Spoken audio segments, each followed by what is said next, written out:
Hi, folks. Today, I want to talk about an enormous challenge faced by many of us, our pile of books to be read.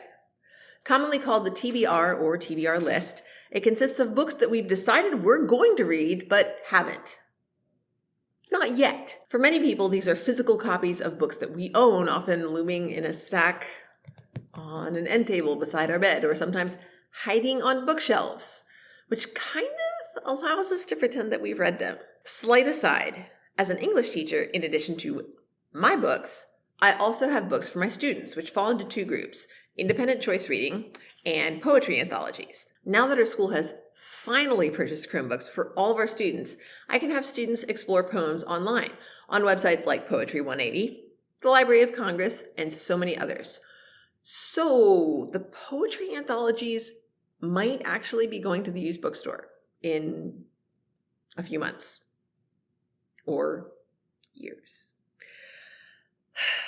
I'd use these to allow students to leaf through them to find poems that A, they liked, and B, they understood, which I define for them as being able to identify the topic and the poet's message about the topic, and also being able to find it and explain at least one example of figurative language in that poem.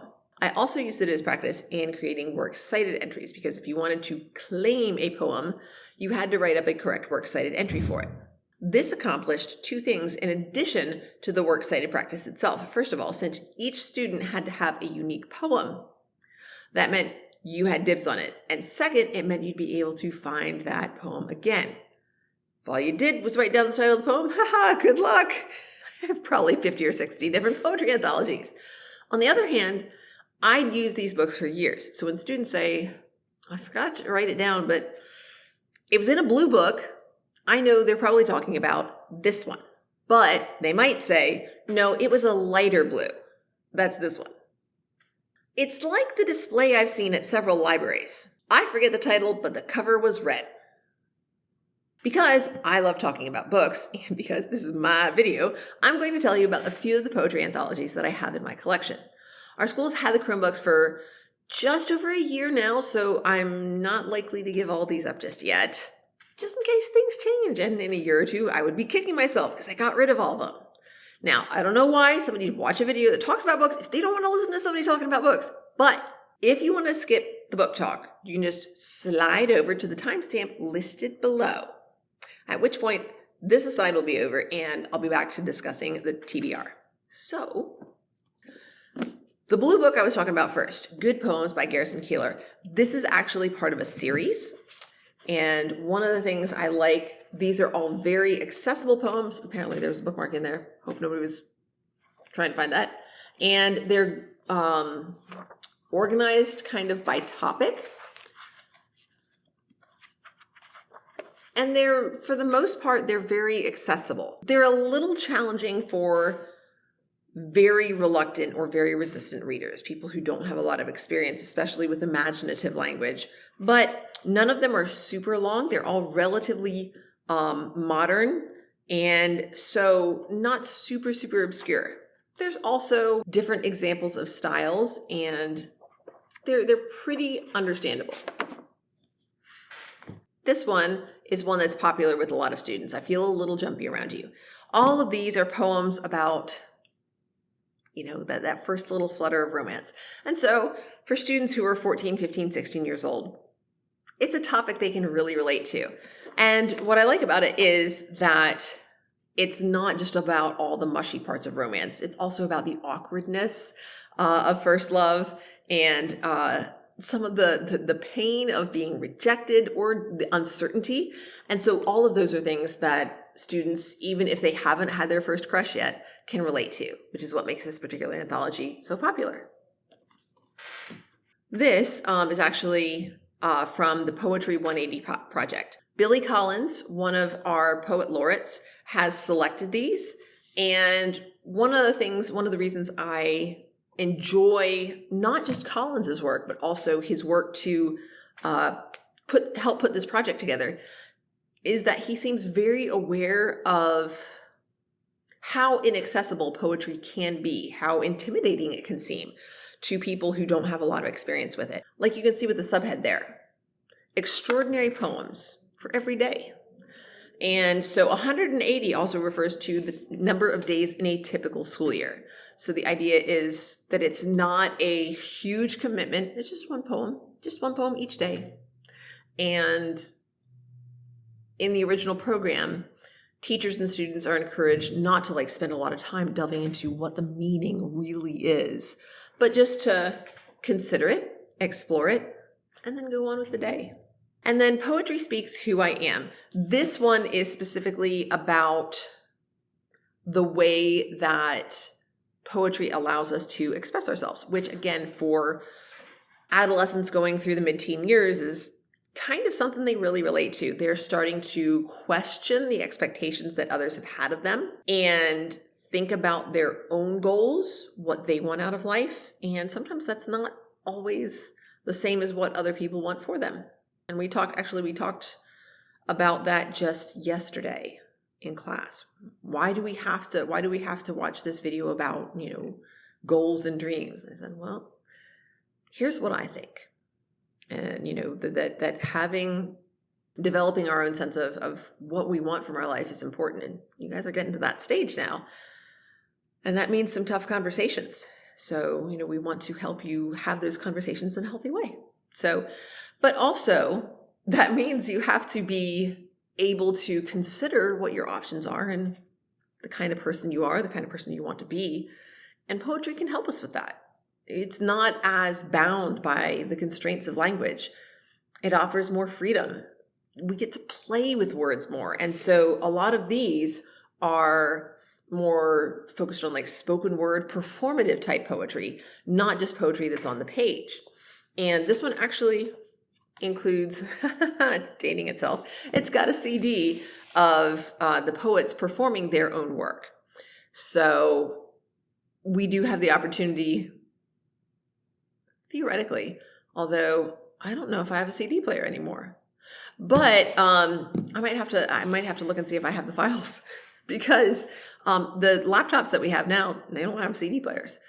But mostly, we look at it and when we listen to poetry, it's usually through YouTube. So the difference between seeing the poem on the page and listening to it as it's performed is something we definitely talk about as well. And this offers, theoretically, an opportunity to do that. My other classroom books are the choice books. They're mostly middle grade and young adult novels, although there's a fair amount of nonfiction, and I have some adult books and even some chapter books to kind of round out the collection and meet student needs. I have just one bookshelf in my classroom. 3 of its shelves are dedicated to my class library. The other 2 have other class materials, and I rotate the selection out. So these are some of the books that I'm planning to start the new school year with, as they tend to be pretty popular. Again, if you want to skip this, just slide onto the timestamp listed below. Gordon Corman's books are generally popular. Son of the Mob in particular is one that has a good blend of humor and characterization and action. And I mean, seriously, you got a kid holding out, a bouquet of roses, like it's some kind of weapon. And then the black and white coloring, then with the yellow, orange, and red really pops the cover. And it's a fun book. Reads pretty fast, not super hard. Among the Hidden. This is a great, possibly my favorite introduction to dystopia as a genre.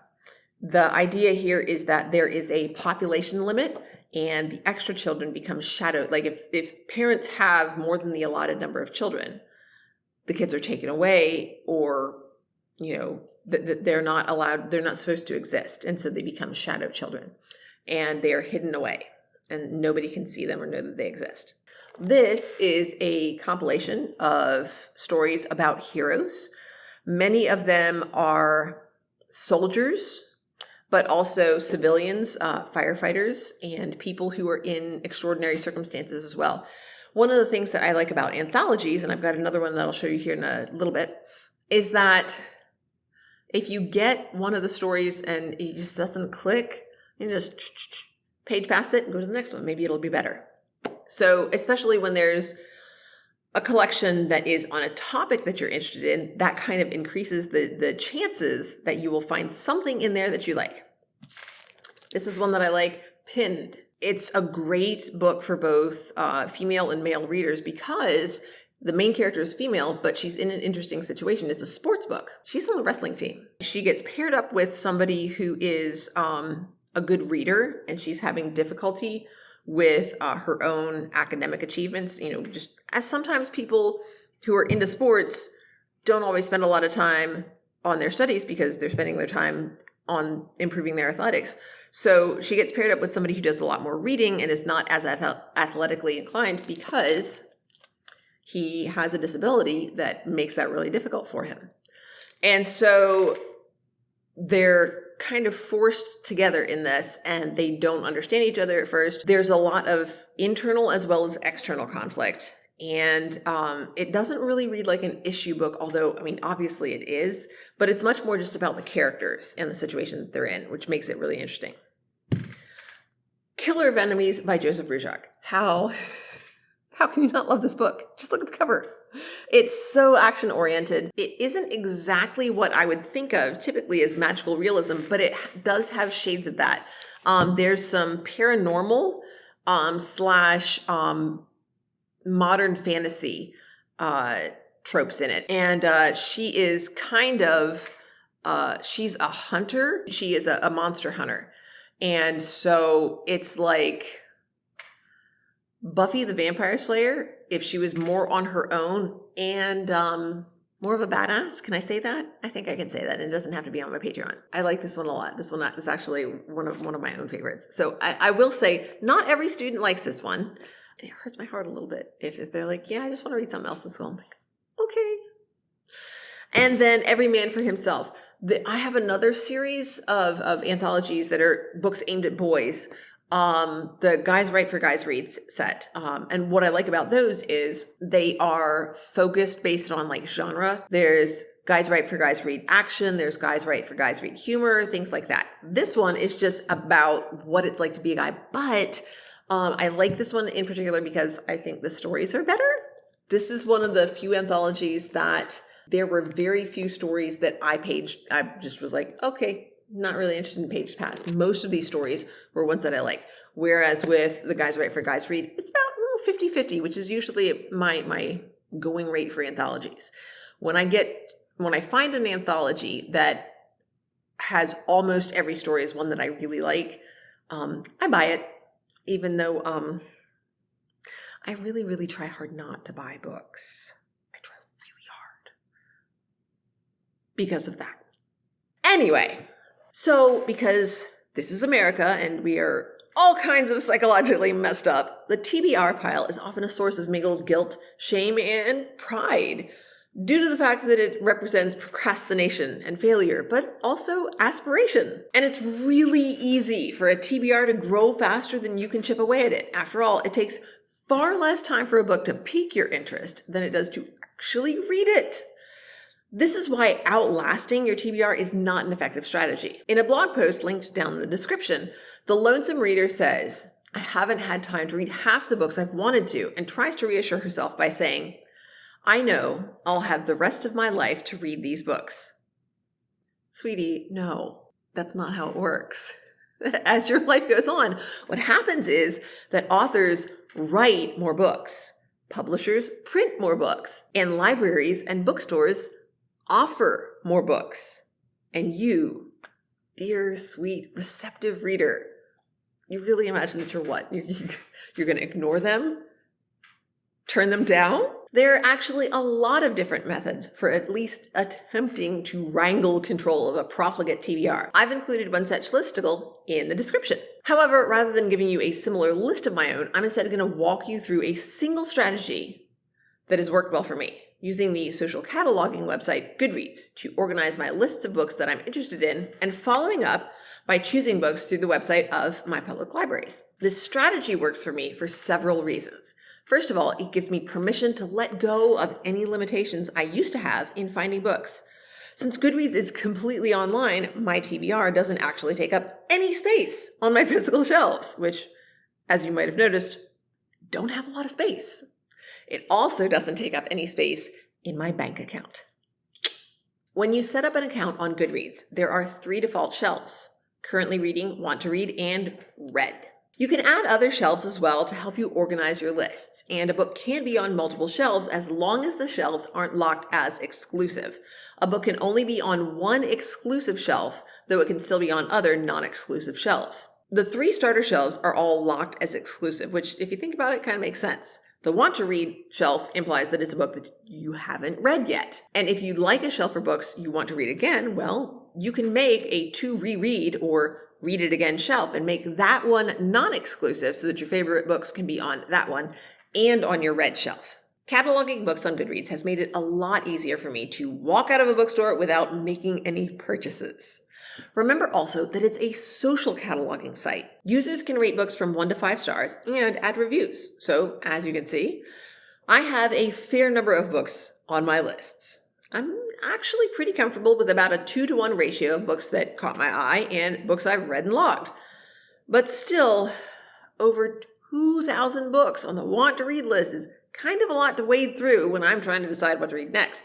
So I added the shelf next to read, and more recently, the maybe shelf. I keep the next to read shelf relatively short but somewhat varied so that it's relatively easy to look through and find something, no matter what mood I'm in. And as you can see from my list, these are on my library available shelf in addition to my next to read shelf.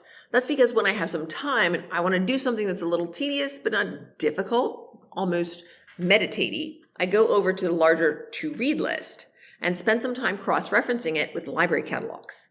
I generally organize the list by average rating, descending order. And then I scroll past the 5-star ratings because books that manage to keep a perfect 5 stars generally don't have very many ratings, and that usually indicates either a very recent release or a small publishing run, like, unfortunately, a lot of books focused on teaching. So they're often not available from public libraries. Some of these books that I'm showing you on my list are already tagged, which means they're ready to be moved from to read to next to read. So I'm going to scroll past those and then open a new tab. And on that tab, I'm going to go to the online catalog for my local public library. Here, thanks to the magic of interlibrary loan, I have access not just to the books currently on the shelves of my individual branch, but also to libraries all throughout the state of Georgia. I try to decide whether the author's last name or the title are going to bring up fewer results so that I don't have to dig too far to find the book that I want. I also look at what format a book is in. A book is often available in multiple versions, such as hardcover, paperback, large print, ebook, and/or audiobook, just to name a few. While I prefer to check out a hardcover from the library as it's easier to keep in good condition, I might choose a paperback if that's what is available at my branch or in my region.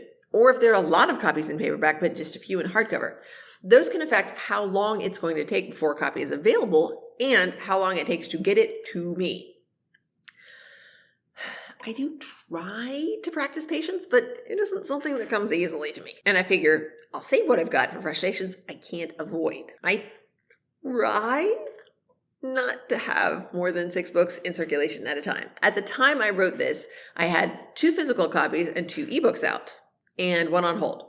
One of the things I like about borrowing ebooks is that I don't have to worry about returning or renewing them by the due date. If I forget, they just automatically get returned.